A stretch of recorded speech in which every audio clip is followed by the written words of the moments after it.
Yo yo yo guys, let's do another battlecast, and this time with the Beastmen, and I'm facing up against the High Elves. So you can also see here the Cygor, and I think a Cygor is of course quite expensive, but if I think in this matchup a Cygor can really pay off. This is not the Regiment of Renown version, this is the normal Cygor, but even though I think, even if he's also expensive, I think it can really pay off in this matchup, because the High Elves don't have too much tools to snipe out enemy artillery very fast, so you're not getting outranged very easy. So I think in this case it can really pay off, and the damage output is tremendous. So one hit with a rock of the Cygor over here and your Swirl's Moses of Hoenn and all that stuff will melting away, and for this case I really think a Cygor can pay off in this matchup. So let's see what we have over here. We have Morgott the Shadowgave, and I also have the opinion that they are not the different options for the lords on the Beastman roster is not the best. So I think in the most cases Morgott the Shadowgave is the most competitive pick, and for this reason I would really love to get more Beastman lords, because Morgott the Shadowgave is also not the most but not the best duelist. So we have a very low amount of weapon strength, a very low amount of AP damage. There are also good points with the melee attack and the poison and stuff like that, but even though, as I said, he's not the best duelist lord or stuff like that, and for this reason I would really love to get more Beastman lords. In my opinion, this is missing. Then I brought a Gorbull, and my infantry corps are probably I have brought just Bestigors over here, 5 groups of Bestigors, and one group are these Koroks Man Reapers, this Regiment of Renown Bestigor version. The stats are improved, so I thought against the High Elves, they're so heavily armored, this can really pay off.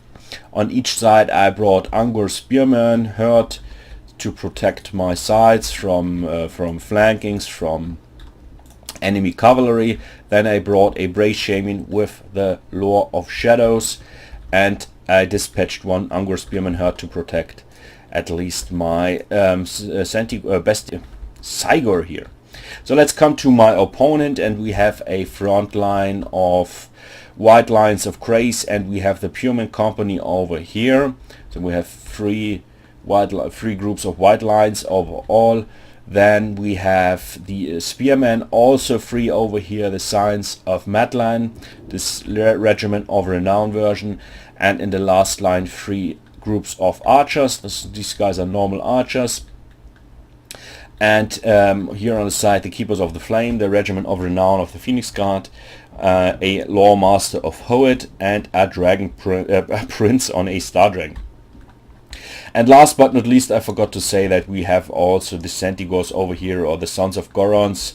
I brought this Regiment of Renown version over here, and because I thought, okay, I need of course a cavalry unit with a lot of AP damage, and these guys are very expensive, but I thought, okay, let's try it. And look at them, I mean, they're looking so cool. I mean, they're looking like a cow, but I really love the design over here. But we will see. And he didn't notice my guys over here in the vanguard position, so I was quite lucky. So I like the build of my opponent, even if I think there are 2 things you can do. You can bring a very good build with a lot of heavy stuff, Sword's Masters of Hoenn and stuff like that. So the Beastmen really struggle to kill all these heavy AP, very heavily armored units, or you bring at least a build with a lot of infantry units in order not to get outnumbered, so you would probably bring more spearmen. But I love the build overall. I think this is a quite decent build over here. But anyway, let's start over here. You can see the Pureman Company, they're getting so much damage from the Cygor, and this is what I mean. I mean, give me a break. This is what I mean. You get with a Cygor and some hits, 1, 2, 3 hits. You really cause a tremendous amount of damage to very expensive units, and as I said, especially in this matchup, I think it's worth to bring a Cygor. So I directly started to cast a Pendulum directly on his archers. This is a quite good one, even if the damage output was not the highest, so we have a quite good amount of damage to these guys, but the other groups are still quite healthy. And as I said, he didn't notice the charge or my Centigors in the Vanguard deployment, so I was really able to get a very good charge over here in his backline, even if his archers are quite well protected from these signs of Matlan, these spearmen over here. But I thought I have to kill these archers very fast, so that they're not constantly shoot on my Bestigors. You can see a bit of shades going on over here. And then he started to attack my Morgul. He saw that it wasn't that good for his army, or he had a lot of losses with these archers, so he started to attack Morgul over here, and you can see he had so much damage very fast.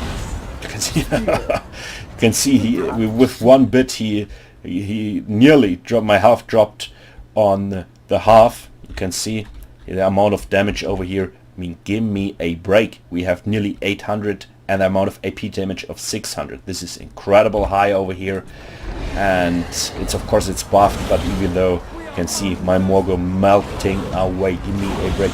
This is incredible.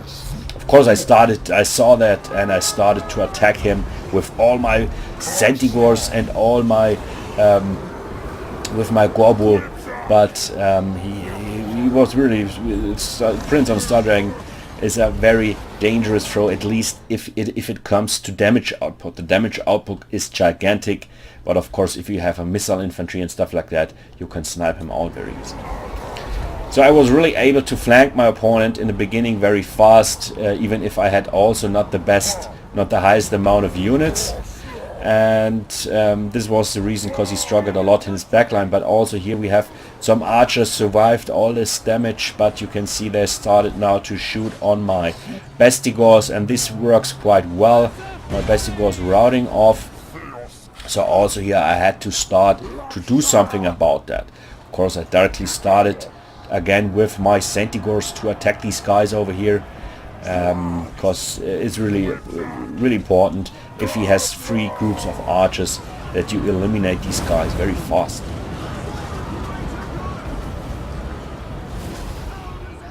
So a wide fight going on over here, and these I had really huge problems with these Keeper of the Flames. Of course these guys are so steady and have so good defense stats, so that it was not so easy for my units to kill them. But I have my Centigor, you can see throwing rocks on these guys, and also here took some damage from that, and for this reason, as I said, a Cygor is really good.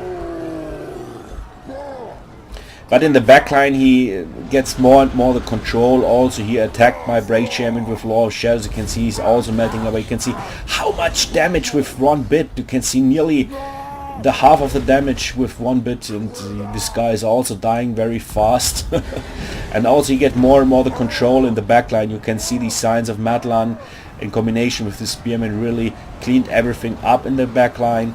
And also my Centigors are now not the best tool to attack these anti-large units, but I don't had any choice over here, so I thought, okay, I have to do something about that.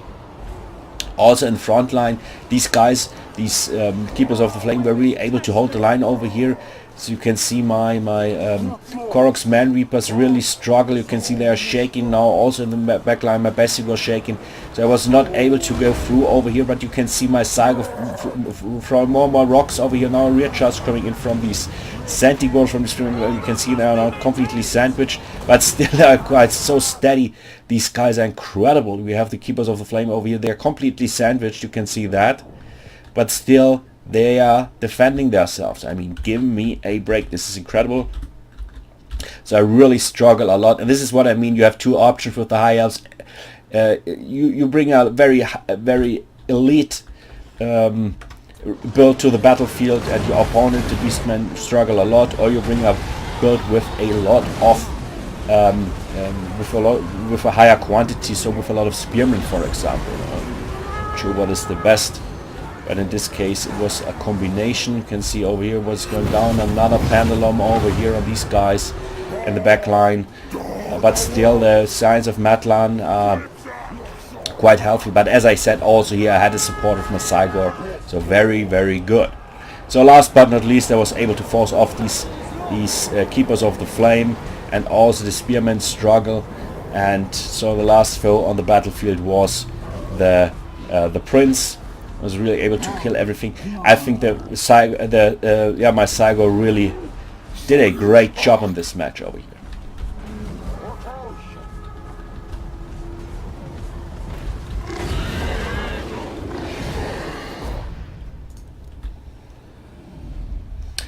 So this is, as I said, these guys look at that. As I said, I think if he would have brought more elite stuff, at least one group of Swordsmasters forward, I would struggle a lot more. Or if he had brought more spearmen, a lot of spearmen, so a higher quantity of units, I think also. But I like the build, so don't get me wrong.